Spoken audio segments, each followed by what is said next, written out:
ദുബായിൽ പ്രതിമാസ നിരക്കിൽ പാർക്കിംഗ് സബ്സ്ക്രിപ്ഷനുകൾ ആരംഭിച്ചു. ഒരു മാസം മുതൽ ഒരു വർഷത്തേക്ക് വരെ പാർക്കിങ്ങിനായി പണമടയ്ക്കുന്ന സംവിധാനമാണ് ദുബായിലെ പൊതു പാർക്കിംഗ് ഓപ്പറേറ്ററായ പാർക്കിൻ അവതരിപ്പിച്ചിരിക്കുന്നത്. മൊബൈൽ ആപ്പ് വഴിയും വെബ്സൈറ്റ് വഴിയും സേവനം ഉപയോഗപ്പെടുത്താവുന്നതാവും. വാഹനോടമകൾക്ക് പരിധിയില്ലാതെ പാർക്കിംഗ് ഉപയോഗിക്കാനും പിഴകൾ ഒഴിവാക്കാനും പാർക്കിംഗ് സബ്സ്ക്രിപ്ഷനിലൂടെ സാധിക്കും.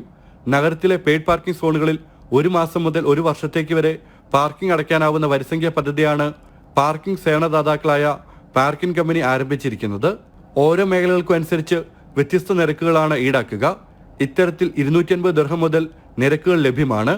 ആവശ്യമുള്ള ഏരിയ തിരഞ്ഞെടുത്ത് വളരെ എളുപ്പത്തിൽ സേവനം ഉപയോഗപ്പെടുത്താനാകുമെന്ന് പാർക്കിൻ കമ്പനി അറിയിച്ചു. മൊബൈൽ ആപ്പിലൂടെയും വെബ്സൈറ്റിലൂടെയും സേവനം ലഭ്യമാണ്. ദുബായിൽ തിരക്കിനനുസരിച്ച് വ്യത്യസ്തമായ പാർക്കിംഗ് നിരക്ക് ഈടാക്കുന്ന സംവിധാനം ഏപ്രിൽ 4 മുതൽ നടപ്പിലാക്കി തുടങ്ങിയിരുന്നു. A, B, C, D എന്നിങ്ങനെ വേർതിരിച്ചിട്ടുള്ള സോണുകളിൽ പ്രീമിയം സ്റ്റാൻഡേർഡ് മേഖലകളിൽ തിരക്കുള്ള സമയങ്ങളിൽ വ്യത്യസ്തമായ നിരക്കാണ് ഈടാക്കുക. ജനം, ദുബായ്.